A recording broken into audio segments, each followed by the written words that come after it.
ধারাবাহিকের শুরুতে দেখা যায় চুমকি তো অভির ঘরের দরজাটা বন্ধ করে দেয়। অভি তো এবার ঘরের ভেতর থেকে চিৎকার করছে, বলছে কে আমার দরজাটা আটকালো, কে? চুমকি তখন বলছে, আমি সুইট হার্ট, তোমাকে যেমন মনে বন্দি করেছি আজ, তাই তোমাকে ঘরেও বন্দি করে দিলাম। ডিরেক্ট তোমার সঙ্গে সন্ধ্যাবেলায় দেখা হবে। অভি তো খুব চিৎকার করছে, বলছে যে এই মেয়েটার বড্ড বাড়াবাড়ি, খুলুন বলছি তাড়াতাড়ি কিন্তু দরজাটা। চুমকি তো শয়তানের গাছ, কিছুতেই দরজাটা খোলে না। এরপর চুমকি ওখান থেকে চলে যায়। সূর্য তো এবার কি করবে, বলছে যে না, ইন্দ্রকে একটা ফোন করি। এবার ইন্দ্রকে যেই সূর্য ফোন করে, দেখে ইন্দ্রর ফোনটাও সুইচ অফ। অভি তো আরও রেগে যায়, বলছে এটা অবিশ্বাস্য, আজকের দিনে নাকি এর ফোন সুইচ অফ। অভি এবার কি করবে, নিরুপায় হয়ে ছুটিকে ফোন করে। ছুটিকে ফোন করে বলছে যে আমাকে ঘরে আটকে রেখেছে। ছুটি তো কথাটা শুনেই অবাক, বলছে কিন্তু কেন? অভি তখন বলছে, আরে বাবা, আমি যেটা বলছি সেটা শুনুন না, আমাকে ঘরে আটকে রেখেছে, আমি ইন্দ্রকে ফোন করেছিলাম, ইন্দ্রর ফোনটাও সুইচ অফ। যদি দেখি 10 মিনিটের মধ্যেও দরজা না খুলছে, তাহলে আমি দরজা ভেঙে বেরিয়ে যাব। আমার আসতে 10 মিনিট একটু লেট হতে পারে, এটাই বলার জন্য ফোন করেছিলাম। চুমকি তখনই অভিকে বলছে, আপনি শুনুন, আপনি দরজা ভাঙলে ভাঙতেই পারেন, কিন্তু তাতে সবাই জেনে যাবে। সবাই জেনে গেলে কিন্তু আপনিও ফেঁসে যাবেন। অভি তখন মনে মনে ভাবে যে না, কথাটা তো ঠিকই বলছে ছুটি। অভি তখন রেগে মেগে বলছে যে তাহলে আমি এখন করবোটা কি? ছুটি তখন অভিকে জানায় যে আপনার ঘরে নিশ্চয়ই জানলা আছে। তো অভি তখন বলছে, হ্যাঁ জানলা আছে, কিন্তু আমি কি এখন জানলা দিয়ে ঝাঁপ মারবো নাকি? এরপর ছুটি অভিকে বলছে যে আপনাদের ঘরে কি কোনো 3-4টে চাদর হবে? অভি তখন জানায় যে হ্যাঁ হবে। ছুটি তখন অভিকে বলছে যে ওই 3-4টে চাদর এক জায়গায় জড়ো করুন, সেগুলোকে একের পর এক গিট মেরে জানলা থেকে ঝুলে নেমে আসুন, আমি আপনাকে নিতে আসছি। অভি তো প্রথমে কিছুতেই রাজি হচ্ছিল না। ছুটির কথা বলছি, এটা তোমার বুদ্ধি? এরকম কি আমি সেই সিরিয়ালে যেমন হয় মেয়েরা বিয়ের সময় পালিয়ে যায় জানলা দিয়ে, আর আমি কি সেরকম ভাবেই পালাবো নাকি? ছুটি তখন অভিকে বলছে জানলা দিয়ে বর পালাচ্ছে, এর থেকে ভালো উপায় কি আপনার কাছে কিছু জানা আছে? নেই তো, আমি জানি নেই, তাই জন্য আমি যেটা বলছি সেটাই করুন। অভি তো এবার নিরুপায়, ওকে তো জানলা দিয়েই পালাতে হবে। এরপর অভি তো ছুটির কথা মতন সমস্ত চাদরে গিট বেঁধে জানলার টপকে নেমে যায়। এরপর অভি তো বাগান বাড়ির ওই সাইড দিয়ে যখনই পালাতে যাবে, তখনই অভি দেখতে পায় যে বাগান বাড়িতে চুমকি ঘোরাফেরা করছে। অভি তো সঙ্গে সঙ্গে লুকিয়ে পড়ে। এদিকে ছুটি দেখতে পাচ্ছে যে অভি এখনো আসেনি, তাই অভির ফোনে সেই সময় সঙ্গে সঙ্গে ফোন করে। ব্যাস, অভির ফোনটা তো এবার বেজে ওঠে। চুমকি সেই ফোনের আওয়াজটা শুনতে পায়। চুমকি বলছে কারোর একটা ফোন বাজলো না, এই বলেই চুমকি চারিদিকে দেখতে থাকে। চুমকি তো এরপর কাউকে খুঁজেই পায় না। আসলে অভি তো গাছের আড়ালে লুকিয়ে পড়েছিল। এরপর অভি বাগানের পাঁচিল টপকে ছুটির কাছে পৌঁছে যায়। ছুটি অভিকে বলছে যে আপনি কি আমার স্কুটিতে করে যাবেন? অভি তখন জানায় যে বাইরে গার্ডরা পাহারা দিচ্ছে, আমি গাড়ি নিয়ে বেরোতে পারবো না। এরপর ছুটি তো অভিকে পেছনে বসিয়ে নিয়ে চলে যায়।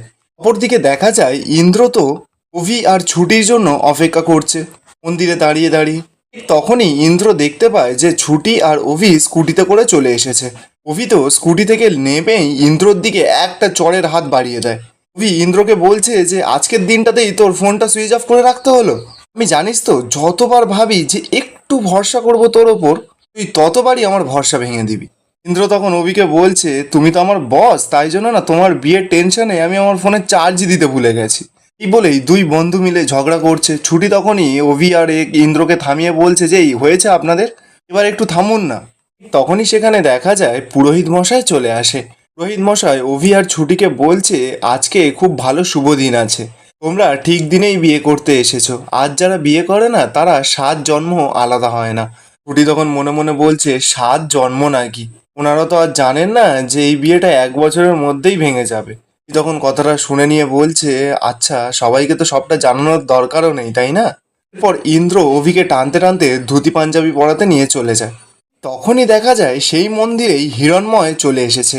আসলে ওর মেয়ের আজকে বিয়ে, তো তাই জন্য হিরণময় ওই মন্দিরেই পুজো দিতে এসেছে। হিরণময় মন্দিরে এসে মনে মনে বলছে আজকে বুড়িমার এনগেজমেন্ট, সব যেন ভালো হয় ঠাকুর। দিকে দেখা যাচ্ছে ছুটি তো বিয়ের মণ্ডপে চলে এসেছে।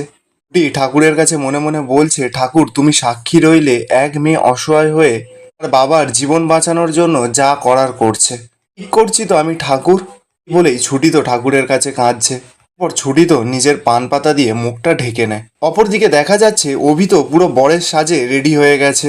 ইন্দ্র অভিকে বলছে আজকে তোর বিয়ে, ভাবা যায়? অভি তো খুব টেনশন করছে। ইন্দ্র অভিকে বোঝাচ্ছে ভাই দেখ, ডিসিশন যখন নিয়ে ফেলেছিস তাহলে আর এখন টেনশন করিস না। এরপর অভি গিয়ে তো বিয়ের পিঁড়িতে বসে। ছুটিকে তো সকলে নিয়ে 7 পাক ঘোরাচ্ছে।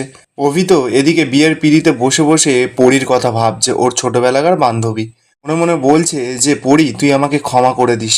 আমি এই বিয়েটা করছি শুধুমাত্র তোর জন্য, যাতে ভবিষ্যতে আমি তোকে পেতে পারি, সেই কারণেই। ফিরে এসে না আমাকে ভুল বুঝিস না প্লিজ। অপরদিকে দেখা যায় ছুটি তো পান পাতা নিয়ে চোখটা মুখটা ঢেকে নিয়েছে, কিন্তু পান পাতার ভেতরেই ছুটি মনে মনে ভাবছে আর বলছে, আমার খুব ভয় করছে ঠাকুর। বিয়ে নিয়ে যেইটুকু কল্পনা করেছিলাম সেরকম তো কিছুই হলো না।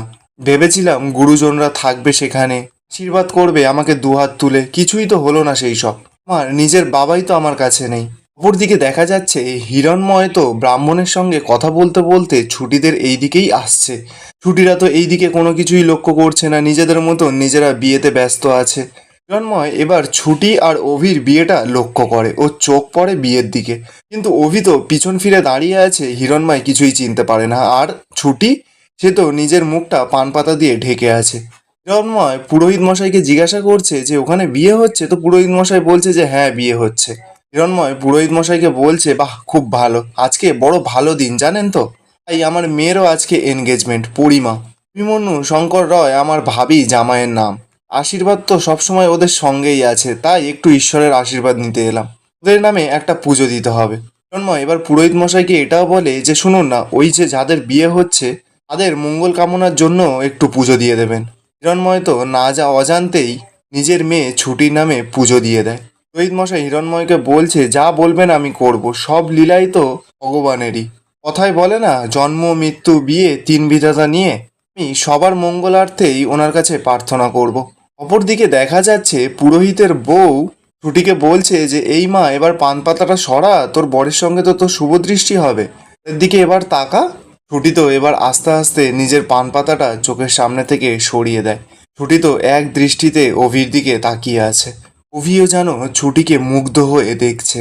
আর এখানেই আজকের এপিসোডটা শেষ হয়ে যায়। আপনাদের কি মনে হচ্ছে, শেষমেশ কি ছুটি আর অভির বিয়েটা সম্পূর্ণ হবে নাকি না আটকে যাবে? কমেন্টে অবশ্যই জানিয়ে যাবেন।